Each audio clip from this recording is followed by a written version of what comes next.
नमस्कार दोस्तों, मैं अनामिका आप सबका अनामिका एस्ट्रोलॉजी में हार्दिक स्वागत करती हूँ। आज हम बात करेंगे मेष राशि की। आज की जानकारी सबसे ज़्यादा खास रहेगी। मार्च 2025 शनि परिवर्तन।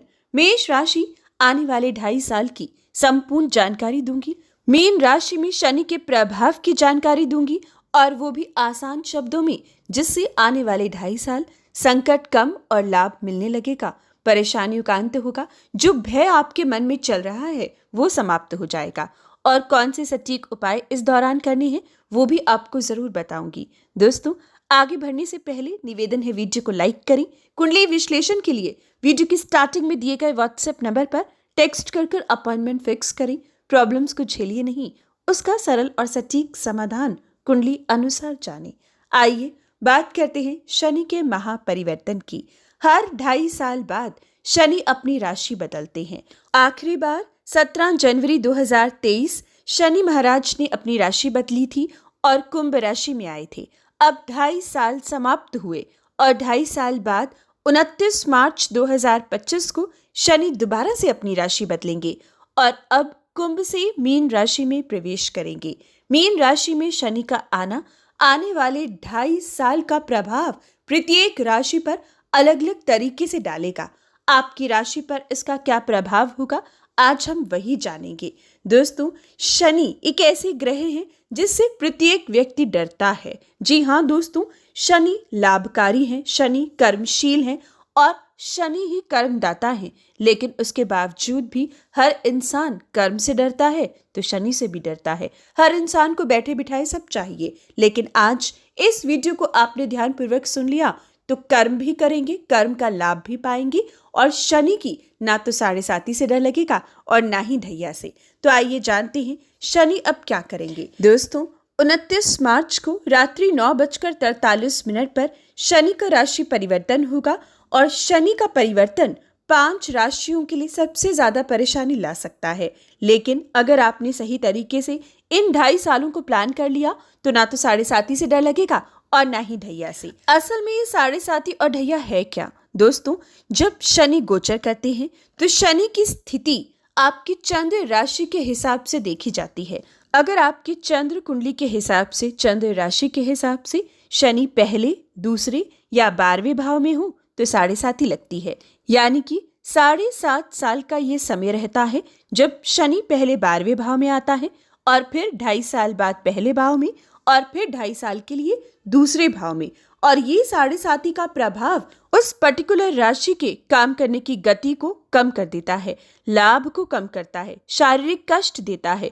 कुछ राशियों पर इसका प्रभाव धन हानि के रूप में देखा जाता है, पारिवारिक अशांति के रूप में देखा जाता है। किसी ना किसी तरीके से शनि इस समय कष्टदायी दिखता है। और इसी प्रकार से अगर हम ढैया की बात करें तो जब आपकी चंद्र कुंडली के हिसाब से शनि की गोचर की स्थिति आपके चौथे या फिर 8वें भाव में रहेगी तब शनि की ढैया लगेगी और ये 2.5 साल का पीरियड रहता है।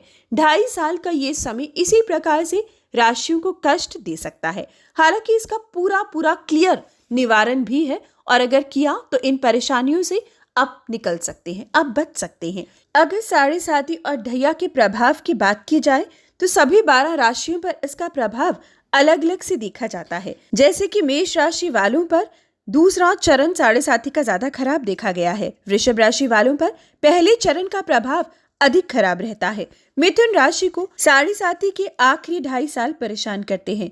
कर्क राशि को दूसरा चरण, सिंह राशि को आने वाले 5 साल यानी कि पहले 5 साल परेशान करते हैं। इसी प्रकार से कन्या राशि वालों को भी पहले 5 साल परेशानियां देते हैं। तुला राशि पर आखिरी वर्ष परेशानी का रहता है। वृश्चिक राशि को आखिरी 5 साल 7.5 के काफी परेशान होना पड़ता है। और अगर हम बात करते हैं दोस्तों धनु राशि की, तो धनु राशि को प्रारंभ के 2.5 साल परेशानियां देखनी पड़ती हैं। मकर राशि को 5 साल, पहले 5 साल परेशानियों का सामना करना पड़ सकता है। कुंभ राशि को अंत के 5 साल परेशानियां देता है और इसी प्रकार से मीन राशि को पूरे 7.5 में परेशानियां देखने को मिलती हैं। लेकिन अंत के 2.5 साल कई रूप से परेशान मीन राशि को देखा गया है। लेकिन अगर इस दौरान साढ़े साथी के दौरान ढैया के दौरान उपाय किए गए तो इंसान परेशानियों से बच सकता है। खास तौर पर दोस्तों कर्मशील रहने की जरूरत है। अब साढ़े साथी और ढैया में कोई भी व्यक्ति भाग्य भरोसे नहीं रह सकता। मेहनत के बलबूते पर कोई आपसे कुछ छीन नहीं पाएगा। हाँ, मेहनत का फल धीमी गति से मिलेगा, लेकिन अगर मेहनत की गई तो आने वाले दिनों पर उसका लाभ भी कमा लोगे। कुछ भी ऐसा साढ़े साथी और ढैया में नहीं किया जाता जो शॉर्टकट तरीके से किया जाए या जहां पर आपको गलत संगति, गलत लोग, गलत ऐप प्रभावित कर कर आपसे काम करवाएं। साथ ही दोस्तों अगर शनि की साढ़े साथी में खास तौर पर कोढ़ियों की मदद की जाए, मजदूरों की मदद की जाए तो साढ़े साथी और ढैया कमजोर पड़ने लगती है। वहीं 23,000 की संख्या में विधि पूर्वक शनि बीज मंत्र पढ़ना भी आपको इस संकट से, परेशानी से बचाता है। ओम प्राम प्रीम प्रोम सह शनिश्चराय नमः का जाप 23,000 की संख्या में जो व्यक्ति करता है उसको ना तो साढ़े साथी से डरने की जरूरत और ना ही ढैया से। इसी प्रकार से तुला दान, जो व्यक्ति साढ़े साथी या फिर ढैया से पहले या उस दौरान तुला दान करता है वह भी साढ़े साथी और ढैया के प्रकोप को कई हद तक कम कर सकता है। दोस्तों इसके लिए एक पूरी विधि है। अगर मैं आपको शॉर्ट में बताऊं तो आपको शनिचरी अमावस्या पर विशेषकर 11 से 12 बजे के बीच में गेहूं, काले चने, चावल, बाजरा, काली दाल, जौ, मूंग ये 7 अनाज अपने वजन के बराबर तोलकर दक्षिण ओर की ओर मुंह कर साथ में सरसों का तेल अपने साथ रखकर तुला दान करना है शनि के डकोत को। इस सभी सामग्री को एक काले वस्त्र में बांधकर कुछ दक्षिणा के साथ आपको तुला दान करना है। याद रखिएगा आपके वेट के बराबर ये सभी 7 अनाज होने चाहिए और तेल अलग से। और अगर आपने तुला दान के दौरान अपने ऊपर कोई भी जेवर डाला है या कोई घड़ी है तो उसको निकाल कर फिर तुला दान कीजिएगा, क्योंकि तुला दान में डाले हुए आपके शरीर पर डाले हुए वस्त्रों को भी आखिरी में आपको दान करना रहता है। तो दोस्तों ये आपको मैंने शॉर्ट में बताया है। अगर डिटेल में तुला दान की पूरी आपको विधि चाहिए तो आप अपॉइंटमेंट फिक्स कर जान सकते हैं। इस प्रकार से भी आप शनि की परेशानियों से बच सकते हो। अब जानते हैं क्या सभी लोगों पर, जिन राशियों पर साढ़े साथी और ढैया लगेगी, सब पर एक जैसा प्रभाव होगा? नहीं, जी हाँ दोस्तों, सभी पर एक जैसा प्रभाव नहीं होगा, क्योंकि आपकी जन्म कुंडली पर निर्भर करता है कि आपको साढ़े साथी या ढैया का कितना नकारात्मक प्रभाव दिखेगा या नहीं दिखेगा। अगर आपकी जन्म कुंडली में शनि पहले से पीड़ित है तब आपको साढ़े साथी और ढैया से बचने की जरूरत है। तब आपको विशेष उपाय समाधान करने होंगे। तब आपको सावधानी पूर्वक अपने समय को प्लान करना होगा। लेकिन अगर आपकी जन्म कुंडली में शनि मजबूत है तो गोचर की परिस्थिति आपका उतना कुछ नहीं बिगाड़ पाएगी। ज्यादा चेंजेस, ज्यादा बदलाव नहीं देखने को मिलेंगे। ज्यादा से ज्यादा काम करने की गति धीमी हो सकती है, रिजल्ट थोड़ा स्लो मिल सकते हैं, लेकिन इससे अधिक कुछ नहीं। इसलिए आपकी जन्म कुंडली का भी आपको जानना जरूरी है कि आपकी कुंडली में शनि कैसे हैं। अगर नहीं जानते कैसे हैं तो तुरंत कुंडली का विश्लेषण करवाएं। दोस्तों ये कुछ जनरल चीजें थी जो प्रत्येक व्यक्ति जिसकी साढ़े साथी है या नहीं है उसके लिए जरूरी थी। अब हम बात करते हैं आपकी राशि पर आने वाले गोचर का क्या प्रभाव होगा। हम बात कर रहे हैं मेष राशि की। मेष राशि 29 मार्च 2025 रात्रि 9:43 पर शनि का बदलना आपकी साढ़े साथी का प्रारंभ करेगा। जी हाँ दोस्तों, साढ़े साथी का प्रारंभ होगा।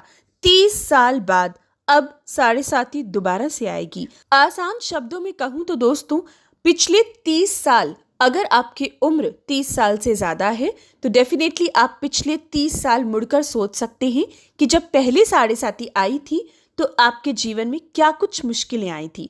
आप उससे भी थोड़ा बहुत कोरिलेट कर सकते हैं, लेकिन थोड़ा बहुत, क्योंकि उस समय आपकी महादशा, अंतरदशा, प्रत्यंतर दशा कुछ और थी और अब कुछ और होगी। लेकिन फिर भी थोड़ी बहुत चीजें वैसी वैसी आपको दिखाई जरूर देंगी। अब अगर बात करें मेष राशि, साढ़े साथी का प्रभाव कैसा होगा, तो साढ़े साथी पहला चरण हम पहले 2.5 साल की बात करेंगे। 29 मार्च 2025 से लेकर पहले 2.5 साल 2027 तक है। तो 2027 तक की अगर हम बात करें, वैसे तो 7.5 आने वाले 7.5 साल रहेगी, लेकिन हम पहले 2.5 साल की पहले चरण की बात कर रहे हैं, यानी कि 2.5 साल जब शनि मीन राशि में रहेंगे, आपके 12वें भाव में रहेंगे, तो मेष राशि पर क्या प्रभाव छोड़ेंगे। मेष राशि, इसका प्रभाव आपकी शारीरिक पीड़ा को लेकर अधिक दिखता है, यानी कि सेहत का ख्याल रखना होगा, पैर की चोट से बचना होगा। डायबिटिक हो तो बहुत सावधानी बरतिएगा, इस समय पैरों पर डायबिटीज भारी पड़ सकती है। साथ ही साथ दोस्तों, शनि चोट फेट के योग देता है, इसलिए समय से कुंडली का विश्लेषण करवा लीजिएगा ताकि चोट फेट से बचा जा सके। और अब शनिवार के दिन लॉन्ग डिस्टेंस ट्रेवल नहीं करना है, और जो आपकी जन्म कुंडली में अष्टम भाव का स्वामी है, उसके कारक दिन का भी आपको यात्रा इस समय टालनी होगी। साथ ही साथ दोस्तों, ब्लड रिलेटेड डिसऑर्डर भी शनि इस 2.5 साल में आपको दे सकता है। बच्चों से संबंधित, स्त्री से संबंधित कष्ट भी शनि इस समय दिखा रहा है। व्यापार में चीजें थोड़ी स्लो रहेंगी, और अगर व्यापार विदेश से जुड़ा है तो आपको चिंता की जरूरत नहीं है। विदेशी काम से आपको लाभ मिलता रहेगा, विदेश ट्रेवल आपका होता रहेगा, लेकिन बाकी मामलों में आपको सावधानी बरतनी होगी। अब शनि आपके खर्चों में वृद्धि लेकर आएगा और जिम्मेवारियां अधिक होंगी। पारिवारिक जीवन में भी अशांति का माहौल दिखता है, इसलिए मेष राशि, धन हानि से बचना होगा, बहुत सूझबूझ से खर्चा करना होगा, और इन 2.5 सालों में कोई मेजर चेंज मत लेकर आइएगा। कोई नौकरी में स्विच करने की इच्छा है, काम में बहुत दिक्कत आ रही है, भाग दौड़ है और जॉब स्विच करना है, ये कई लोग कंप्लेंट कर रहे हैं, लेकिन मेष राशि सावधानी बरतिए। अगर इस समय जॉब में स्विच किया तो बाद में पछताओगे। नई जॉब में 2.5 साल निकालना बहुत मुश्किल हो सकता है। दूसरी बड़ी परेशानी, इस समय कई लोग सोच रहे होंगे कि स्थान परिवर्तन किया जाए। जी हाँ दोस्तों, शनि स्थान परिवर्तन की इच्छा जरूर जागृत करेगा, लेकिन लगन कुंडली दिखाए बिना, लगन कुंडली की स्थिति के बिना आपको इस समय स्थान परिवर्तन के बारे में सोचना भी नहीं है। साथ ही इस समय घर या वाहन संबंधित कोई बड़ा फैसला मत लीजिएगा। कोर्ट केस में उलझने से बचना होगा। जितना हो सके आपको कोर्ट कचहरी से दूरी अब बनानी होगी। आंख बंद कर कर किसी पर भरोसा मत कीजिएगा। शत्रु काफी एक्टिव होंगे, तो इन 2.5 सालों में आपको सावधानी बरतनी है। सबसे मीठा बोलिएगा, किसी से लड़ाई झगड़ा मोल मत लीजिएगा। कोई छोटी सी लड़ाई झगड़ा भी आपको बहुत लंबा फंसा सकता है, ध्यान दीजिएगा। इन 2.5 सालों में मेष राशि आर्थिक संकट और शारीरिक कष्ट सबसे अधिक है, इसलिए उपाय कर कर चलिएगा। और अगर जन्म कुंडली में शनि मजबूत है, उच्च राशि का है, तो बिल्कुल भी घबराइए नहीं, सिर्फ अपनी मेहनत कीजिए, लाभ मिल जाएगा। लेकिन खास तौर पर अगर शनि नीच राशि का है, छठे अष्टम से गोचर कर रहा है, या किसी भी प्रकार से पीड़ित है, तो आप तुरंत जो मैंने आपको उपाय बताए हैं वो कीजिएगा। साथ ही प्रत्येक व्यक्ति अब से शनिवार के दिन पीपल पर तेल का दिया और काले तिल अर्पित करना शुरू करें। हर अमावस्या पर शनि मंदिर भी दान पुण्य करें, और साथ ही भगवान शिव की आराधना शनिवार और अमावस्या और सोमवार करना शुरू कर दे। तो ये थी कुछ विशेष बातें शनि के परिवर्तन की, आने वाले 2.5 साल की। आप कुंडली अनुसार भी अपने उपाय जान सकते हैं। वीडियो की स्टार्टिंग में नंबर दिया है, वीडियो को लाइक करें, शेयर करें, कमेंट बॉक्स में जय श्री राम, जय शनि महाराज जरूर लिखें। धन्यवाद।